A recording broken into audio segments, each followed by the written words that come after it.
بسم اللہ الرحمن الرحیم۔ شروع اللہ کے نام سے جو بڑا مہربان نہایت رحم کرنے والا ہے۔ ہم سب جانتے ہیں کہ بغیر کوشش اور بغیر محنت کے اللہ تعالیٰ کسی بھی انسان کو کوئی چیز عطا نہیں کرتے۔ حضرت ابراہیم علیہ السلام نے بھی کئی قربانیاں دیں، جس کے بعد حضرت ابراہیم علیہ السلام کو وہ مقام حاصل ہوا جو آج ان کا تمام دنیا میں ہے۔ ایک بہت بڑا مقام ہے انبیاء میں۔ وہ ایک عام نبی یا عام آدمی نہیں تھے۔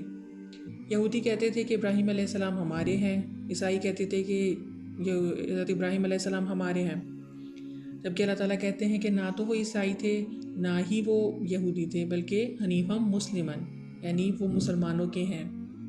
امپورٹنس تو اتنی ہے کہ یہ کہا گیا نبی کریم صلی اللہ علیہ وآلہ وسلم کو اللہ تعالیٰ نے حکم دیا کہ وَاتَّبِعْ مِلَّةَ ابراہیم، یعنی اتباع کرو ابراہیم علیہ السلام کے دین کی۔ تو آج ہم نے یہی ریئلائز کرنا ہے اور آج ہم نے یہی سبق حاصل کرنا ہے کہ ایسی کون سی قربانیاں تھیں، ایسی کون سی آزمائشیں تھیں جن پر ابراہیم علیہ السلام پورے اترے اور اللہ تعالیٰ نے ان کو وہ مقام دیا، اور ہم ایسی کون سی قربانیاں دیں جن کے ذریعے ہم اللہ تعالیٰ سے ایکسپیکٹیشنز لگائیں اور اللہ تعالیٰ پھر ہماری انہی ایکسپیکٹیشنز کو پورا کریں۔ تو ہم لوگ پھر شروع کرتے ہیں۔ سب سے پہلی آزمائش جو حضرت ابراہیم علیہ السلام پر آئی تھی وہ یہی تھی کہ ان کا باپ کافر تھا، ان کا باپ بت پرست تھا، بتوں کی پوجا کرتا تھا، بلکہ اپنے ہاتھوں سے بتوں کو بناتا تھا۔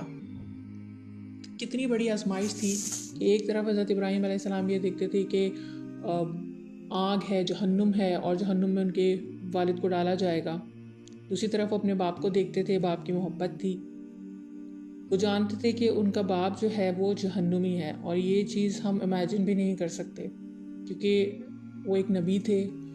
ان کو علم تھا کہ جہنم کی سختیاں اور جہنم کا عذاب کس قدر سخت ہوگا، لیکن آزمائش تھی۔ انہوں نے بڑی کوششیں کی، پیار سے سمجھایا، محبت سے سمجھایا، ڈسکشنز کیں، اللہ تعالیٰ کی نشانیاں دکھائیں، لیکن ان کے باپ نہیں مانے، اور کہا، ان کے باپ نے حضرت ابراہیم علیہ السلام سے یہی کہا کہ تم مجھے میرے بتوں سے دور کرتے ہو، اگر تم باز نہ آئے تو میں تمہیں رجم کر کے، یعنی پتھر مار مار کے قتل کر دوں گا، اور تم یہاں سے چلے جاؤ۔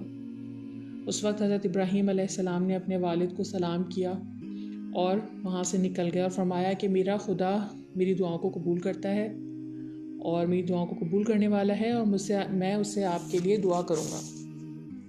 اب تکلیف کی ایک بات یہ دیکھیں کہ اللہ کے نبی ہیں اور ایک اللہ کے نزدیک بڑا مقام ہے، خلیل اللہ ہیں، لیکن اللہ تعالیٰ نے ان کو وہاں پر اپنے باپ کے لیے دعا کرنے سے روک دیا۔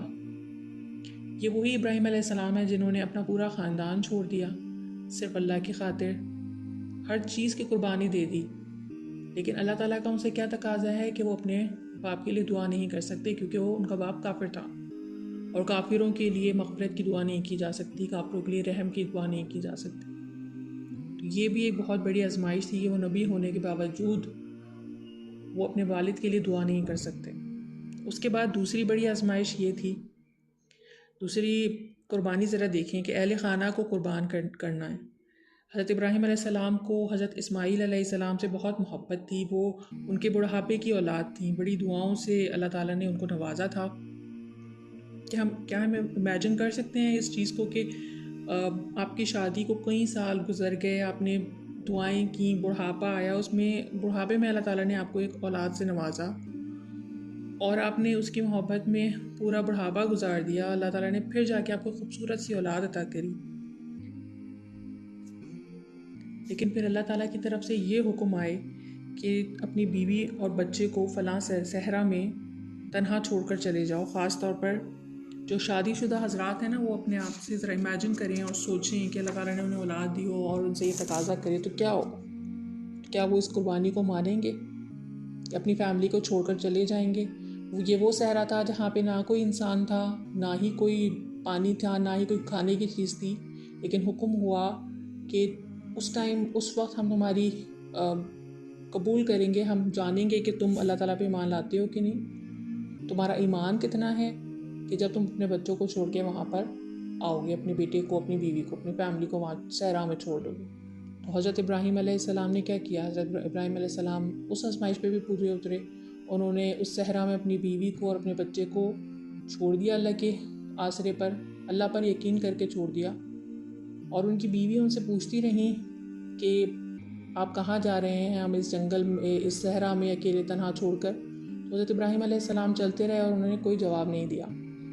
تو بیوی بھی تو حضرت ابراہیم علیہ السلام کی تھی نا، تو پہچان گئی۔ انہوں نے کہا کیا یہ اللہ کا حکم ہے؟ حضرت ابراہیم علیہ السلام نے کہا ہاں۔ انہوں نے کہا پھر اللہ ہمیں ضائع نہیں ہونے دے گا۔ اور وہی ہوا کہ حضرت ابراہیم علیہ السلام کے چلے جانے کے بعد ظاہر پانی نہیں تھا، کنواں نہیں تھا، کچھ نہیں تھا، لیکن وہ زمزم کا واقعہ تو ہم سب کو ہی معلوم ہے۔ تو اللہ تعالیٰ نے واقعی انہیں ضائع نہیں ہونے دیا، اور ان کے مقام جو ہے وہ آج تک ہمیں پتہ ہے کہ صحیح کا جو ہے وہ کیا مطلب ہے، کیا مقصد ہے۔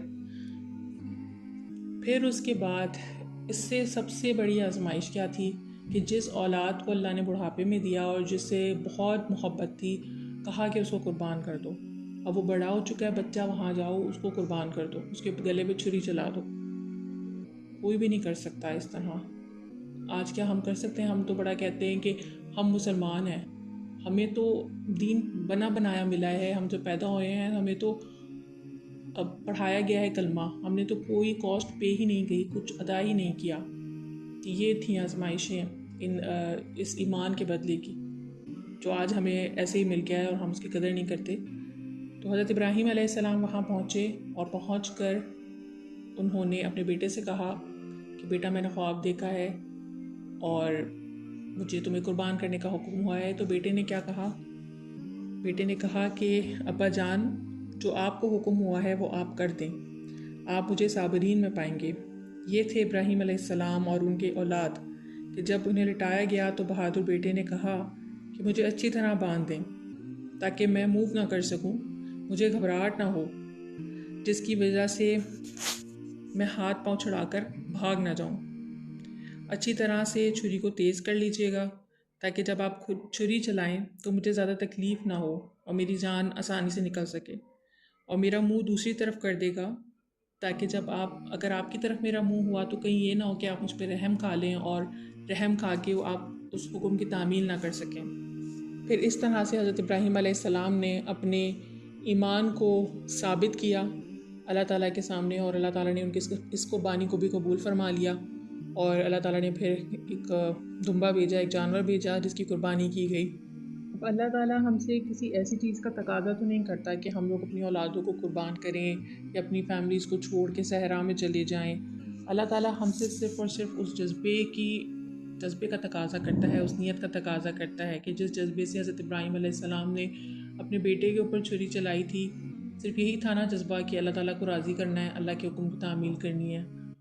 تو اسی جذبے کے ساتھ ہم لوگ بھی جب قربانی کریں تو ہمارا مقصد بھی صرف یہی ہو، کیونکہ اللہ تعالیٰ کو نہ ہی گوشت پہنچتا ہے، اللہ تعالیٰ کو نہ ہی خون پہنچتا ہے۔